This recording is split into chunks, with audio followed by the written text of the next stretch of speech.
Good evening, everyone. I call this September 17th, 2025 meeting of the Albuquerque-Bernalillo County Water Utility Authority to order.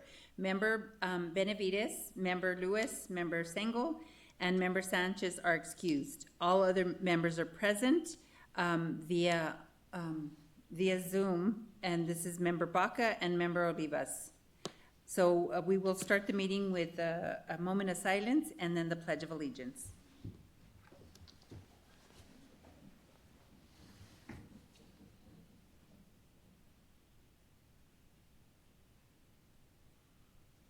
Please join me in the pledge. I pledge allegiance to the flag of the United States of America and to the republic for which it stands, one nation, under God, indivisible, with liberty and justice for all.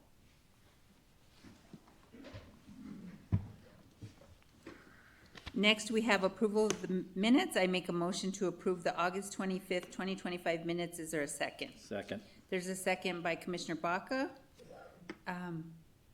Would you call do we call the roll, or do we just say, I apologize, when we're on Zoom at City Council, we call the roll? Yeah.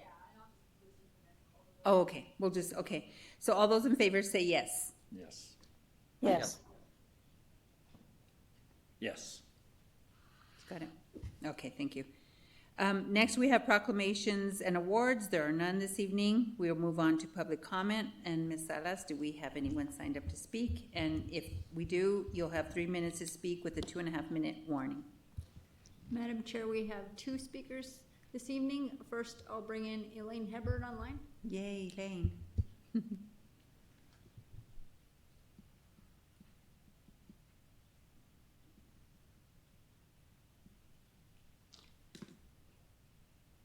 Hello? Hello? Hi, we can hear you. Thank you, Councillor.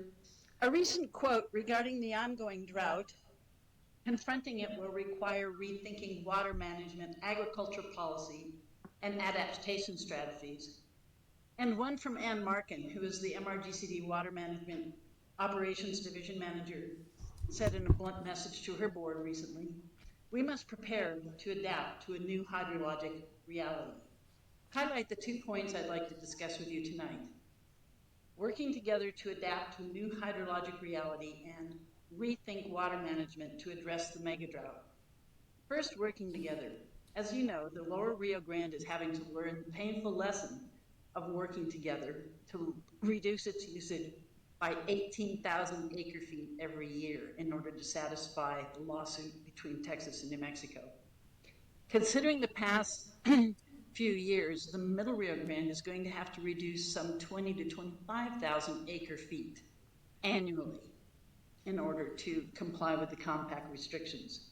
With that in mind, I urge this board to broaden its focus and consider the entire region in the river when considering the new water resources plan. I say new because the current water policy and management of the resource is leading us further into trouble.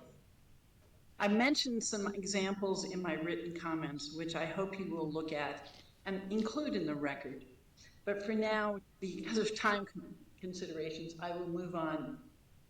Frankly, pumping right now needs to be reduced. And amazingly, additional groundwater uses are still being proposed. What will be the impact of transferring surface water rights, likely unused for the past many years, to a municipality in order to pump more groundwater into little plastic bottles? What will be the impact of more data centers cooled with water? The deficit is everyone's to reduce. Before more uses and users are added, the region must work to reduce depletions. Given the urgent situation, the increasing compact deficit, ongoing lack of surface water, and continuing news of low precipitation, the MRG must act now. Working together will help us leave the silos created by each agency, which we must. We must prepare to adapt to a new hydrologic reality. And if this mega drought is indeed our new normal, then our responses must be upgraded as well. And I would urge you to rethink the water management to address the mega drought and not just consider it as an update to the 2016 plan. Again, I've put in a number of ideas into my written comments, which I hope you will consider. Thank you very much. Thank you, Ms. Hebert. Madam Chair, I'll now bring in Kirk Minnick from online.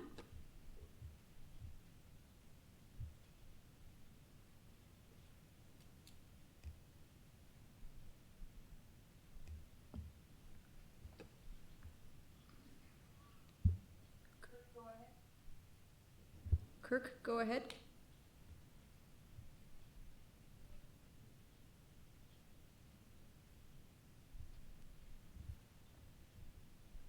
Kirk Minnick, it's your turn to speak, please.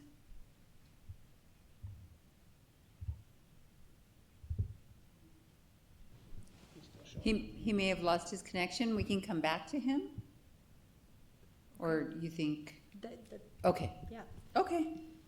That works. So that will not necessarily conclude public comment, but we'll see in just a minute. So next we have announcements and communication. Next meeting is scheduled for October 22nd, 2025 at 5 p.m. in the Vincent E. Grego Chambers. Now we're on to introduction of legislation. So for these, these resolutions will be presented under approval. So I need a motion and a second with a vote to suspend the rules and consider R 2533, R 2534, R 2535, R 2536, R 2537 for immediate action to comply with state deadlines. Is there a second? And those are multiple motions though, are they, Mr. Melendez? So do we tackle them one at a time or can we do it all together? Madam Chair, yeah, there's a few of them in there, but they will have to be voted on individually. Okay, so then a motion to suspend the rules first. Madam Chair, correct. Okay, so I move suspension of the rules to consider the following that were read into the record. If I may, just a point of clarification, did that include R 2536 or was that excluded from? It's included in my notes. Okay, so all of those five are included in the Yes. resolution? Okay, I second. There's a motion, a second. Now we'll go to the clerk to do the roll call because I think we do need that. So thank you.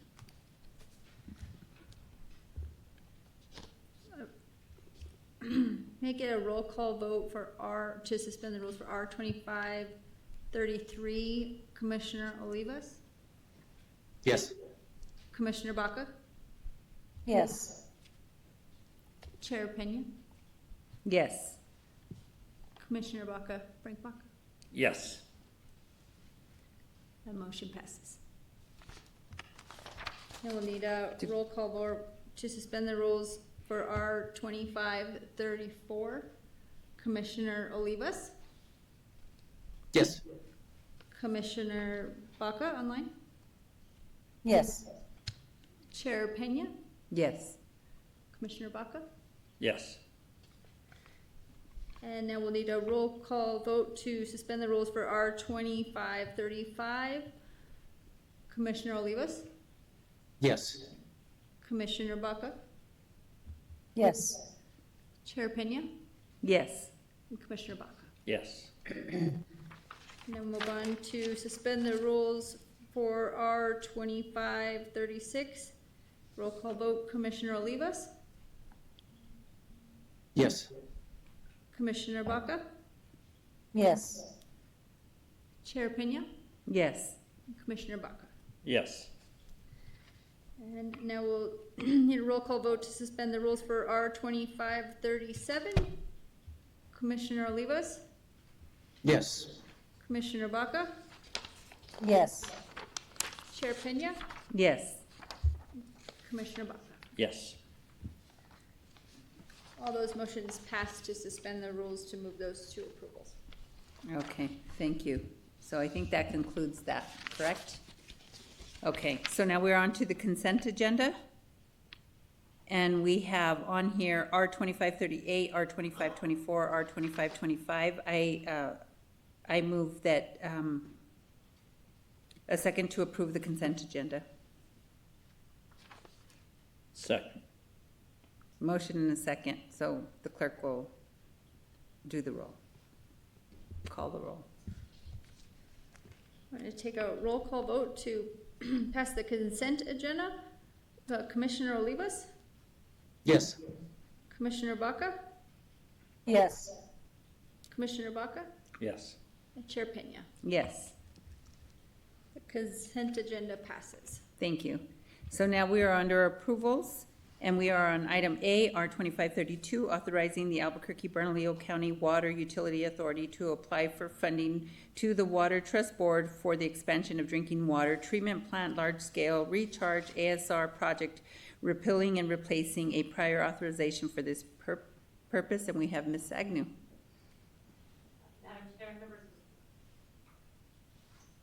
Madam Chair, members of the board, this is to update the resolution that was previously passed for a Water Trust Board application in support of the construction of the expansion of our existing drinking water treatment plant large-scale recharge project. This increase is because we now have our design construction cost estimate in from the design effort and needed to increase it to accommodate the full construction estimate. And I'll stand for any questions. Are there any questions? Anyone online? Hearing none, I will make an approval for, a motion for approval for R 2538. 32, is that correct? I'm 32, I'm so sorry, yes. Second. There's a motion and a second for R 2532. Would you call the roll, Ms. Salas? Need a roll call vote to pass R 2532. Commissioner Olivas, Yes. Commissioner Baca, Yes. Commissioner Baca, Yes. and Chair Peña. Yes. Okay, now we are on to so that motion passes. So we are on to R 2533. And Mr. Melendez, I'm just gonna ask for the record because I think we're doing a little different in the city and I'm confusing myself here. So do we make a motion before in order to hear the resolution? Madam Chair, the rules for the Water Authority Board don't address that specifically, but we would default to Robert's Rules of Order. And Robert's Rules of Order would require a motion and a second to get the matter on the floor for discussion. Discussion can occur at that time, and then the matter would be closed out by a call for the vote. Okay, perfect. That's, yeah, so we do it a little, okay. So I will make a motion for approval of R 2533, approving and authorizing the Albuquerque Bernalillo County Water Utility Authority to enter into a grant agreement with the New Mexico Environment Department for the Carnual Water System Improvements Construction Project and appropriating the grant funds. Second. There's a motion second by Commissioner Baca, and we have Ms. Ortiz to speak on it. Thank you. Good evening, Madam Chair, respective board members. This resolution authorizes the Water Authority to enter into an agreement with the New Mexico Environment Department. The funding was approved by the 2025 state legislative session. All of these resolutions going forward are state capital outlay funds, and this particular resolution is for the Carnuel Water System Improvements construction in the amount of $300,000. And I stand for questions. Are there any questions? Hearing none, there was a motion and second by Commissioner Baca. Ms. Salas, will you call the roll? Going to take a roll call vote to pass R 2533. Commissioner Olivas, Yes. Commissioner Baca, Yes. Commissioner Baca, Yes. and Chair Peña. Yes. R So- 2533. Thank you. So that motion passes. Now we are on to R 2534. I move approval of approving and authorizing the Albuquerque Bernalillo County Water Utility Authority to enter into a grant agreement with the New Mexico Environment Department for the Carnual wastewater system extension construction project and appropriating the grant funds. Second. There's a motion and a second by Commissioner Baca. Ms. Ortiz, very similar. Yes, very similar. This project is for the Carnuel wastewater system extension construction project, and the amount of this agreement is $100,000. And I stand for questions. Thank you. Are there any questions? Seeing none, there was a motion and a second. Ms. Salas, can you call the roll? Need a roll call vote for R 2534. Commissioner Olivas? Yes. Commissioner Baca? Yes. Commissioner Baca? Yes. Chair Peña? Yes. So now we move on to item D, R 2535. That motion passed, the 34. Now we move on to R 2535, approving and authorizing the Albuquerque Bernalillo County Water Utility Authority to enter into a grant agreement with the New Mexico Environment Department for the Aquifer Storage and Recovery Facility Construction Project and appropriating the grant funds. I move approval. Second. There's a motion and a second by Commissioner Baca. Ms. Ortiz. Thank you, Madam Chair. This is entering into an agreement with the Environment Department again for the Aquifer Storage and Recovery Facility Construction Project in the amount of $222,750. And I stand for questions. Are there any questions? Seeing none, there was a motion and a second for approval. Ms. Salas, can you please call the roll? This is a roll call vote for R 2535. Commissioner Olivas? Yes. Commissioner Barbara Baca? Yes. Commissioner Frank Baca? Yes. And Chair Peña? Yes. So item E, R 2536, I move approval of approving and authorizing a New Mexico Environment Department appropriation for the Bosque non-potable wastewater reuse plant construction project. Second. There's a motion and a second by Commissioner Baca. Ms. Ortiz. Yes, this is for the Bosque non-potable wastewater reuse plant facility construction. Actually, this money will be used for design and it's in the amount of $10,295,000. And I stand for question. Are there any questions? Seeing none, there was a motion second. Ms. Salas, will you please call the roll? This is a roll call vote for R 2536. Commissioner Olivas? Yes. Commissioner Barbara Baca? Yes. Commissioner Frank Baca? Yes. And Chair Peña? Yes. So now on to item F, R 2537. I move approval approving and authorizing the Albuquerque Bernalillo County Water Utility Authority to enter into a grant agreement with the New Mexico Environment Department for arsenic treatment plant construction project and appropriating the grant funds. Ms. Ortiz. Yes, Madam Chair, this is for the arsenic treatment plant construction. Again, entering into an agreement with the New Mexico Environment Department, and this is for $230,000. I stand for questions. Are there any questions? Seeing none, there was a motion and second for approval of R 2537. Ms. Salas, can you please call the roll? This is a roll call vote for R 2537. Commissioner Olivas? Yes. Commissioner Barbara Baca? Yes. Commissioner Frank Baca? Yes. And Chair Peña? Yes. So now we are on the final item under approvals, and that is C 2523, FY 25 fourth quarter financial report. Ms. Lander. Good evening, Madam Chair, members of the board. Tonight I'm here to present the FY25 fourth quarter financial report, performance scorecard, and our goals and objectives results. One thing I want to state before I start is all the financial data for FY25 is unaudited. We will be starting our annual financial audit at the beginning of October. So there's a possibility that some numbers might change, but not materially. So for FY25 revenue, our yearly budget was $260.9 million, and we recognized $279.4 million, which was about 107.1% of the budget. We had a good year-end accrual that helped us reach that goal, and so we did a lot better than we were expecting. For FY25 consumption build, for the fourth quarter, it stayed pretty consistent with how we were for the same quarter in FY24. As far as general fund expenses, our budget was $247.9 million, and we ended the year with actuals of $238.8 million, so we came in under budget. And the reason for that was we enacted some cost-saving measures, and all of our departments and divisions really came on board and really looked at their expenses and monitored their expenses and their costs, and really helped us to achieve those savings. So we ended the year with some finance targets. The first one is our working capital.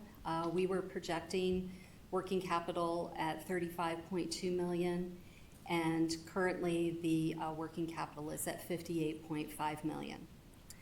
We were able to maintain our reserves at $11.2 million, and our days cash on hand, we have a target of 350 days, and currently we're standing at 378 days.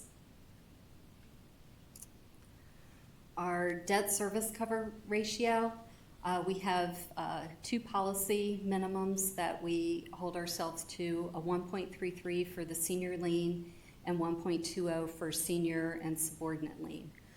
We finished the year at 2.36 for senior lien and 2.11 for the senior and subordinate lien. So we stayed very stable with our debt service coverage. We currently have outstanding debt of $506.7 million, and in FY25 we made $92.6 million in debt payments. For our CIP program, our budget was $337.2 million, and that includes grants and ARPA funds. So that's why that number is so large.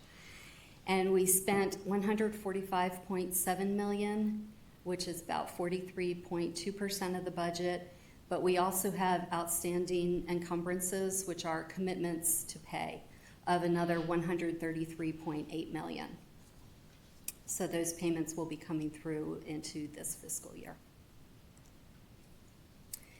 So our cash and investments for FY25, we had a total of $219 million as balance for our cash and investment accounts.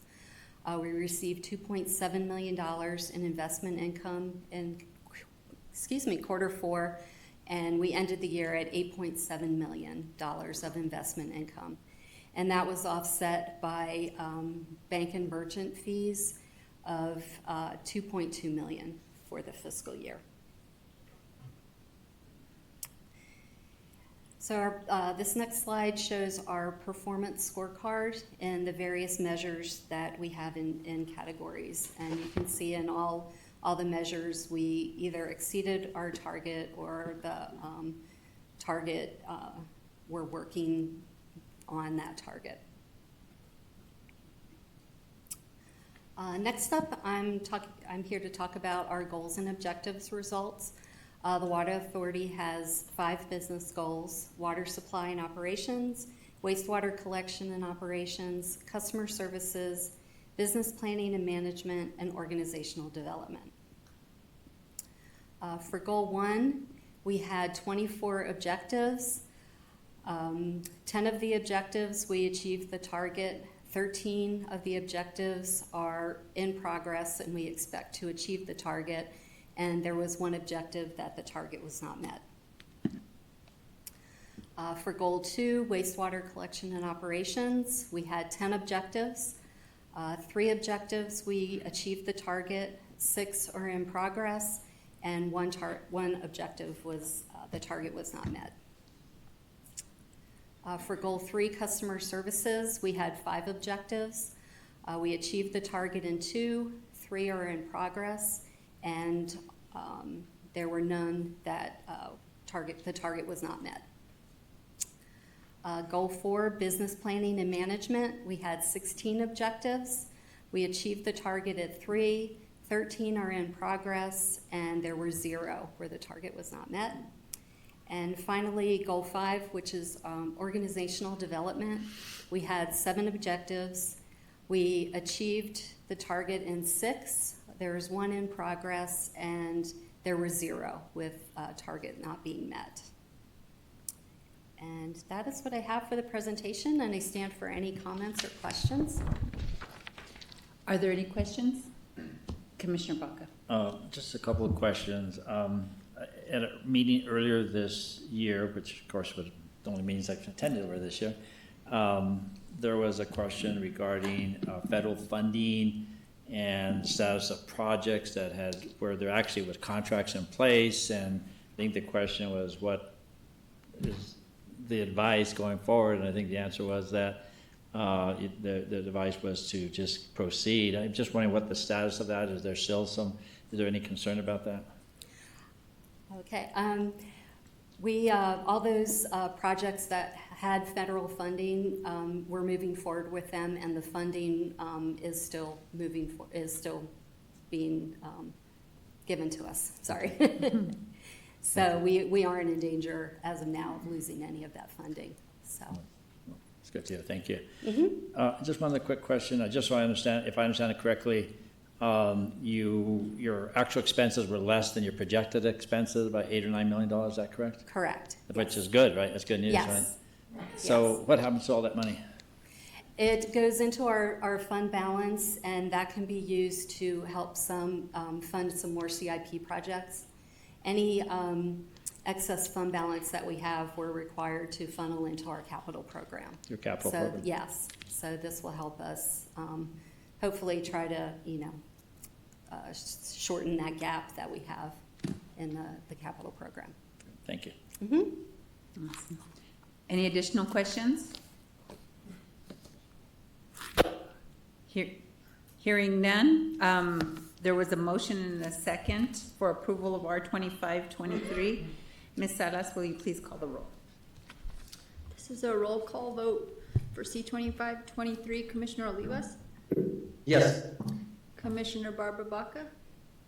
Yes. Commissioner Frank Bach? Yes. And Chair Pena? Yes. Madam Chair, the public commenter is ready. May we? Oh, I apologize. I didn't have a note that there was a public commenter. Oh, so the one that couldn't get. Oh, the one from He's- earlier. Yeah, Oh, he yes, messaged that absolutely. he's gonna I'm give sorry. it a try. Okay, so this one passed and this was a Sorry, public commenter. yes. Okay, thank Sorry. you so much. No, you're fine. And this is Mr. Minnick? Yes. Okay.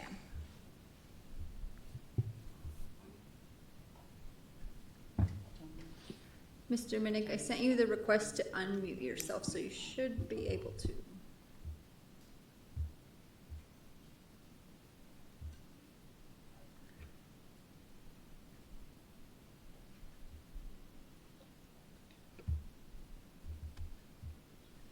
Okay. Thank you.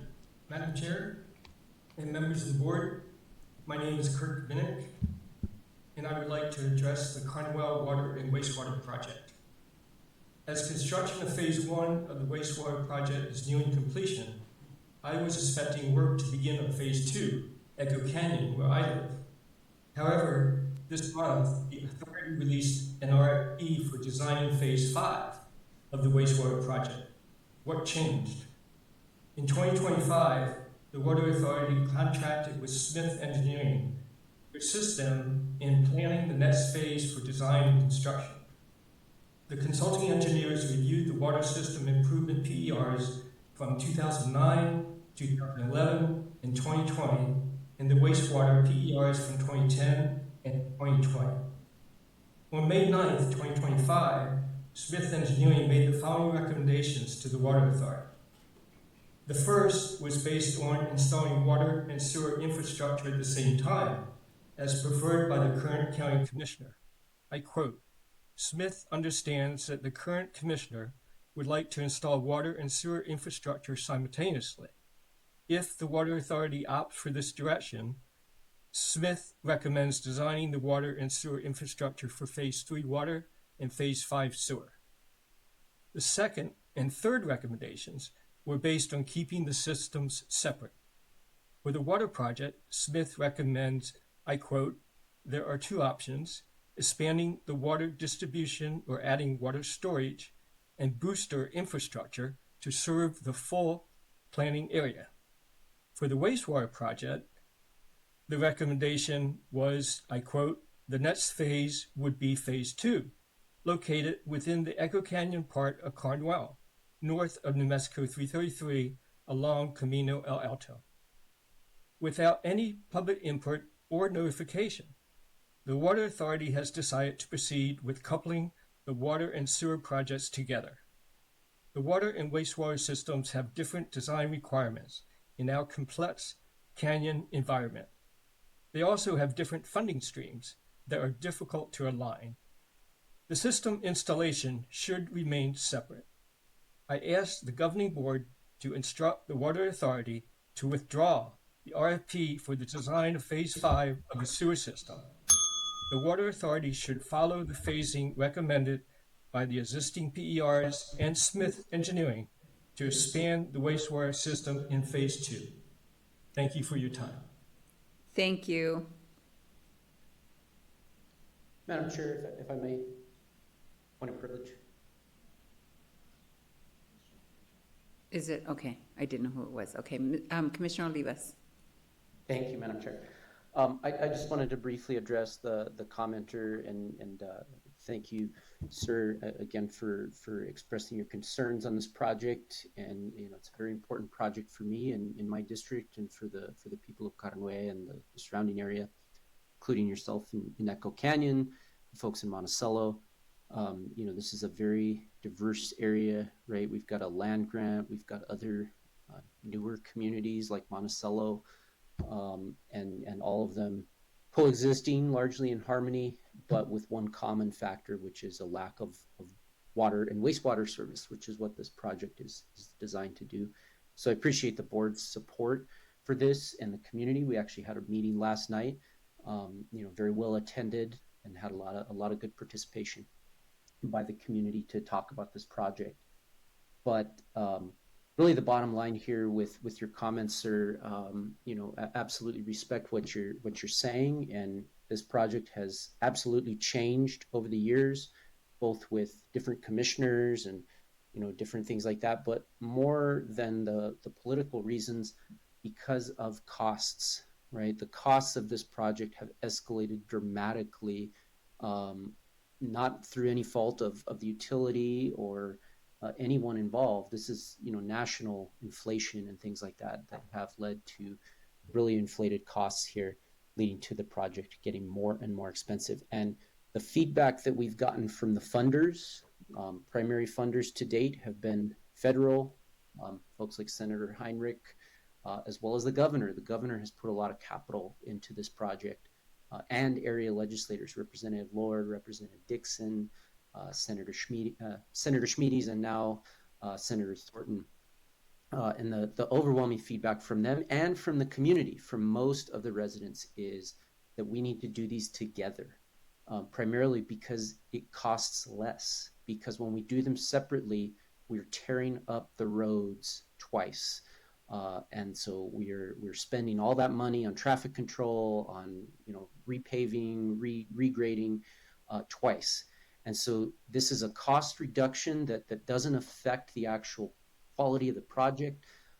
And so that was a request that was made by the funders and by the community, because they're impacted once instead of twice when we tear up these roads. So I understand the concern, but we have to proceed in a way that is judicious with the taxpayer resources that are committed to this. And so I'm committed to the project, but I am committed to the strategy of doing these both at once. And lastly, you're incorrect about the funding sources being difficult to braid. Just recently, the legislature actually changed the Water Trust Board formula and application process, so we can now apply for water and sewer at the same time. It will fund water and sewer projects. So that's a fairly recent change, so you may not have been aware of it. But again, I wanted to just educate my fellow board members and the community, anyone watching, on why this strategy is being pursued.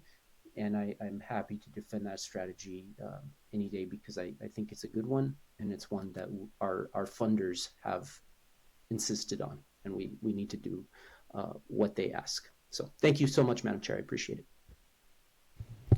Thank you, Commissioner Olivas. So next we are on to other business, OB 2516 CIP project update. Mr. Laughlin. Madam Chair, members of the board, I'm here to present quarterly CIP project update on our capital improvement program.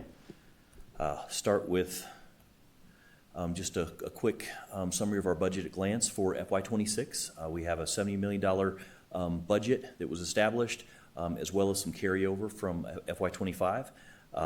We have currently $55 million encumbered as of August 1st, August of 2025, and then we spent about $10 million through September of 2025. So doing well on the budget, but also have a lot of encumbered projects that are moving forward.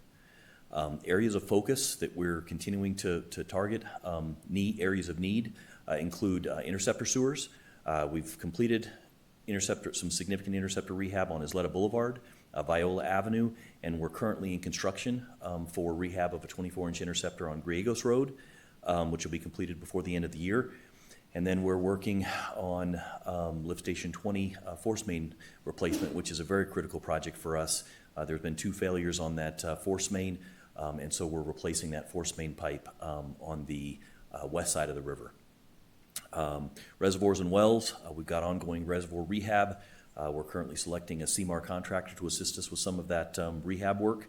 We have well replacement design and construction that's happening, as well as ongoing well and pump rehabs when those pumps fail. So continuing to support the groundwater program and the wells that provides so much of our precious potable supply, especially during the high demand season.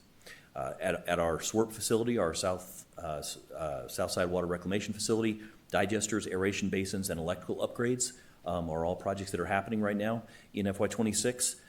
At our water treatment plant, we've just completed the pond dredging project, which removed about 90,000 tons of material that had built up in those basins over about a 15-year operating period. We're almost complete with our sulfuric acid tank rehab, polymer tank installation, and continuing to do annual GAC filter exchange in FY26. At our west side, regarding our west side Bosque water reclamation facility, which is in planning and design right now, we are designing through FY26 and into FY27 so that we'll have a completed design and be able to go to construction in FY27/FY28. So that'll be the first satellite wastewater treatment facility here in Albuquerque on the west side. Priority rehab projects. I highlighted several projects in yellow. These are all projects that will all be completed by the time I come back in 3 months and give another update. So those will all be falling off. Several of those are ARPA-funded projects. The first one on the list is our Volcano Cliffs ATF and transmission line project. That is an ARPA-funded project. That project will be completed by middle of next year, but we've made significant progress, and I'll show you some pretty cool pictures here in just a moment. Our sewer rehab projects on Isleta and Viola are basically complete, and we are currently working on Griegos Boulevard. So a lot of progress being made on those critical interceptor rehabs to avoid future failures. Our sewer force main rehab, Lift Station 20 on Isleta Boulevard, that is in construction and will be in construction until next summer. Our Tahajli transmission line is currently under construction as well. That's an ARPA-funded and Water Trust Board funded project, and that'll be delivering clean water to the community of Tahajli. That project will be completed before the end of the year. So there should be an opportunity for a celebration at the first part of 2026, which is very exciting. 80 transmission line is a project that's under design right now and will be under design through most of 2026. Cardinal Water and Sewer projects, as I mentioned. We are wrapping up several projects. Phase 1 of our sewer system, we just wrapped up Phase 8A of the waterline project, and those were all funded with ARPA funds, and those projects are completed, or almost complete. Sorry, the Phase 1 sewer work will be completed before the end of the year. MDC lift station and force main project, similarly, we're installing a 5-mile force main as well as a lift station at the MDC facility, and that construction will all be complete by November. And that facility will be in operation. South Valley Drinking Water Phases 8 and 9 waterline extensions. Significant progress has been made in terms of expanding the water lines in the South Valley, and that project will also be completed before the end of the year. We have our Bosque Westside Reuse Project, as I mentioned earlier, which is just the ongoing design of that 10 MGD wastewater treatment facility. So that'll be ongoing here in FY26. We have our Windrock Reuse Line extension. That construction work will extend likely to the end of the year, possibly into the first part of 2026. But good progress is being made on the construction for that reuse line that will extend to the Windrock shopping center. Mesa del Sol reuse pump station project. That project is, the design for Phase 1 is almost complete and will be going to bid hopefully by November of this year, so that we can start construction on that project in January, February of 2026. And then finally, our Central Sims steel waterline replacement project is under bid right now. We just received bids from our contractor, so we'll be awarding that project in the next couple of days, and then replacing a lot of high-risk steel pipe in Central and Sims Avenue. So just basically trying to work our way through the worst pipe that we have in our system, the lowest hanging fruit.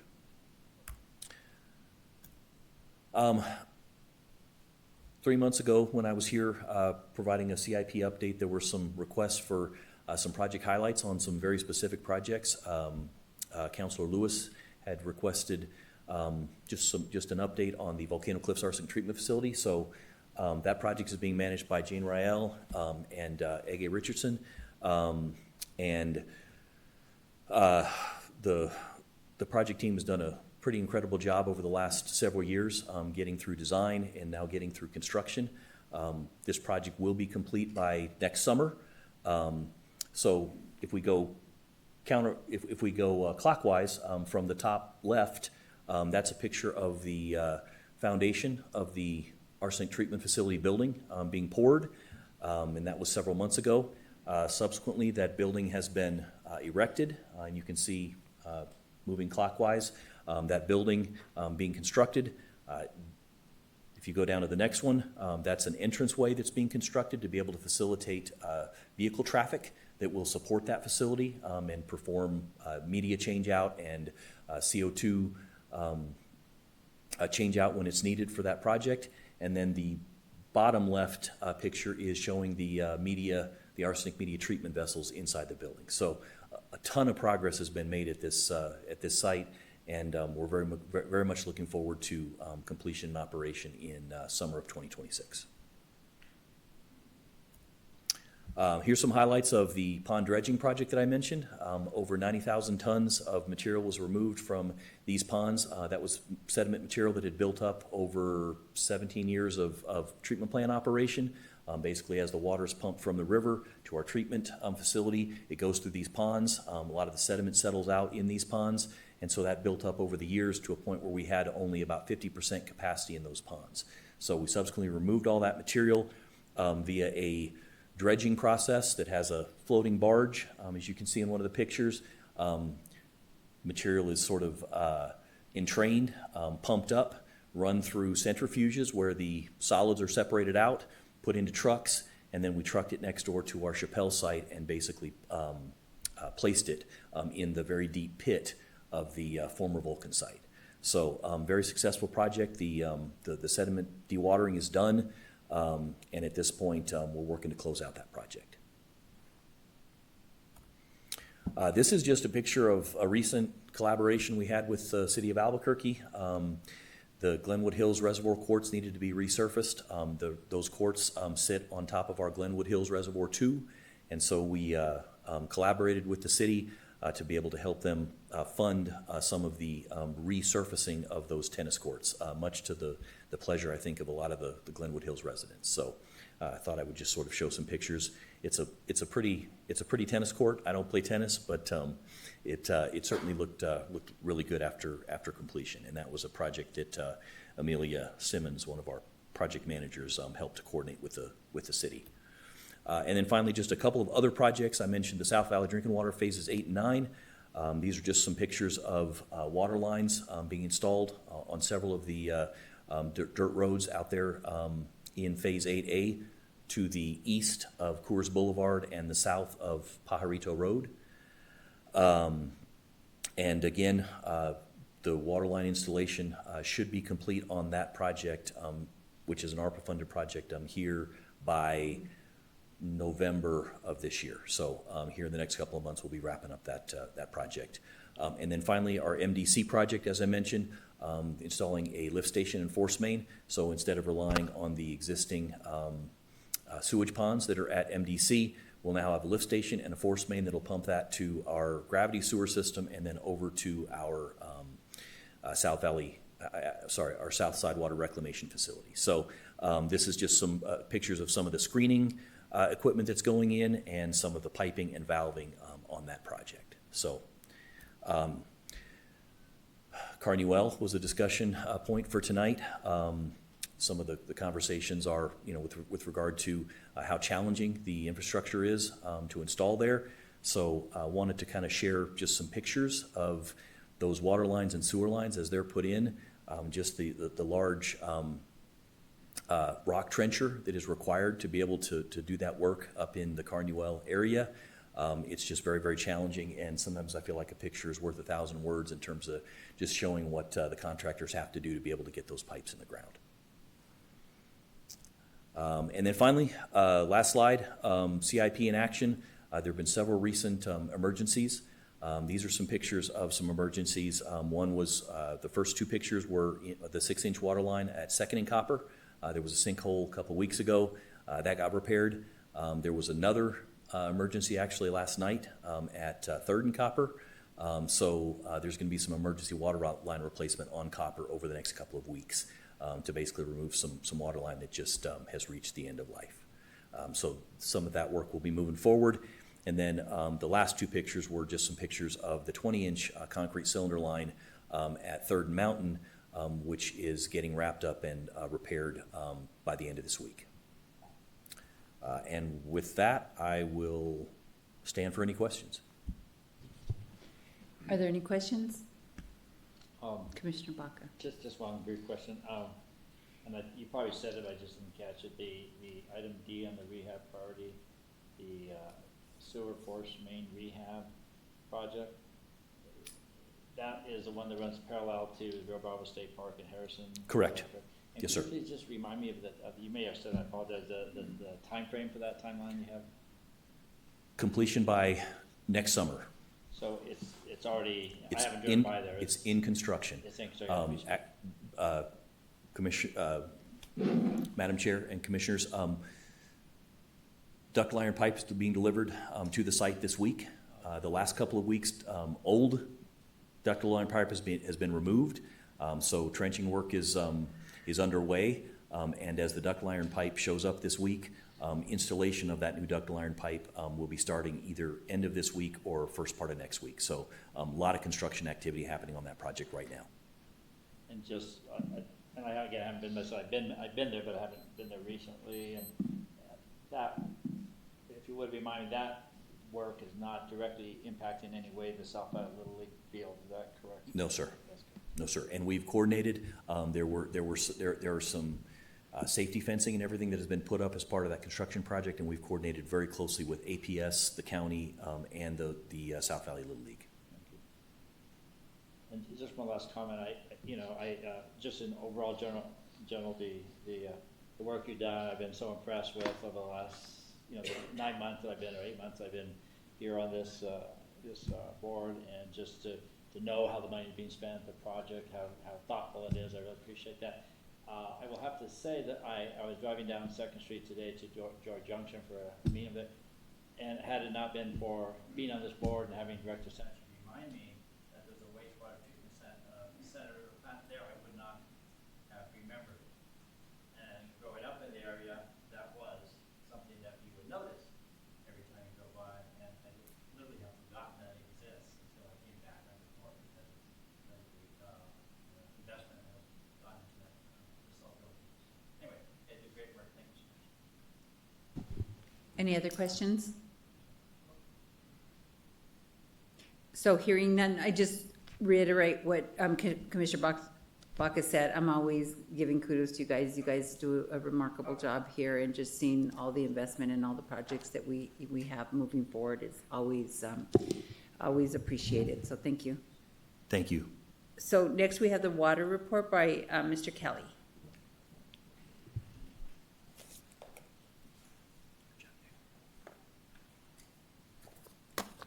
Good evening, Madam Chair and members of the board. This is the water report for September. When we look at the drought severity and coverage index on the map, it's sitting at 360. That is over the first threshold in our drought plan of 300. Which leads us to the drought stage of drought advisory. This last month in September, we were 100% on groundwater for our supply, but our pumping levels have been below the threshold of 120% of our goals. We were at 111%, and our GPCD has been staying pretty steady at 127 gallons per person per day. So when we look at those metrics, the drought severity and coverage index being over 300 bumps us into our drought advisory stage, which is the first stage in our drought plan. Whenever pumping gets more than 140% of our goal, we would be going into the further stages like drought watch, drought warning. We also look at our GPCD, but that has been very good lately. So as a result, we've been in the drought advisory for the whole summer, and I just wanted to talk to the board about some of the things that we've done as a result of the drought stage, and also some of the things that we're doing as baseline measures. So as a result of the drought advisory, we have increased public education. We're offering our Drought Smart $20 rebate classes. We've developed conservation guidelines. We've developed a public drought campaign, and we're monitoring drought conditions. So those are the things that we really have to do according to the drought plan, and we've done them. In terms of going above and beyond and doing extra things, we've done 3 things that bleed into the drought watch part of the drought plan, which is to actually implement the drought awareness campaign, which I'll talk about a little bit later. And we've also sent targeted information to customers exceeding conservation guidelines and expanded our leak alert program using AMI reporting. Our drought rebate classes have been pretty popular, I'd say. We've gotten about 3,000 folks registered. We found that about half of those people actually show up. We've really seen kind of a surge in participation, especially recently. For the September 5th class, 1,000 people signed up for that class. Our data indicates that about half of the attendees save about 11% after taking that class. And we've got some cool new classes featuring local experts that are running all the way through the end of October. In terms of our messaging, in terms of drought, the spend has increased 24% in terms of advertising, and all of the advertising that is happening right now has drought messaging attached to it. Some things are drought messaging as well as like rebate messaging, but all of our messaging these days is pretty drought intensive. An extra thing that we've done this year includes the drought insert that went out on Father's Day in June. That was in the Albuquerque Journal, and that was in response to the governor's executive order on drought. So, these are things that I feel like are above and beyond our current drought plan. And we also have a lot of baseline conservation activities that we are doing, whether we are in drought or not, which includes getting the word out about rebates and processing rebate applications for some of our great rebates that are like our tree baits, our xeriscape transformations, and et cetera. We are doing indoor and outdoor audits for commercial and residential customers. We are always working on reducing water waste and performing enforcement inspections and levying warnings and fines when necessary. And I think the biggest part of our baseline conservation activities is our education. We really try to get the word out about xeriscaping, about how to irrigate. We have a newsletter. Our 505 Outside website also has a companion newsletter that goes out to 122,000 email addresses every month. We have a very good click rate, they call it, where about half of the people that get the email actually open it up and look at it. So that's a lot of eyeballs seeing our messaging about desert-friendly plants and conservation. We also have a phone number and an email address where folks can ask an expert. We do landscape consultations, and we appear at in-person events. And really, we focus a lot on education. We're also looking at data with our continuous usage alerts and computing water budgets for all of our irrigation-only customers. So we've been doing this in the summertime, and we've been really wanting to see how effective our drought messaging has been. So we looked at usage from this May, June, and July versus usage from last May, June, and July. And in terms of total use, we're about the same as we were last year. But I think, some uses are better than others. And outdoor usage is definitely something that we want to reduce more than indoor use. So outdoor usage has gone down this year over last year. And we've seen our drought messaging, it's really intended for customers in the multifamily class, in the residential, in institution and commercial. And, our indoor versus outdoor change, we've seen an increase over last year in all of the indoor usage, but that is offset for residential and institutional by the savings that they've shown in outdoor savings. And then we've noticed in the data that we've had some really big users, and we could do a lot more improvement if we would get some of those big users under control. So this chart on the right shows kind of if we removed our largest multifamily and commercial accounts from the difference between this year and last year, we'd be doing a lot better. So we're going to be focusing a lot in this coming, year on how we can find these accounts sooner and how we can find, the big fish and go after them in terms of conservation messaging and get our word out to them sooner, not at the end of the summer. So that's kind of a synopsis of drought actions and some of the results, and I'll stand for any questions. Thank you, Mr. Kelly. Are there any questions? None? Again, just, I think you guys just do a great job. Just the overall, I don't have the number in my head right now, but the overall usage from people throughout the years that I've been on here at least has really gone down significantly. Do you have the number off the top of your head of how many gallons per?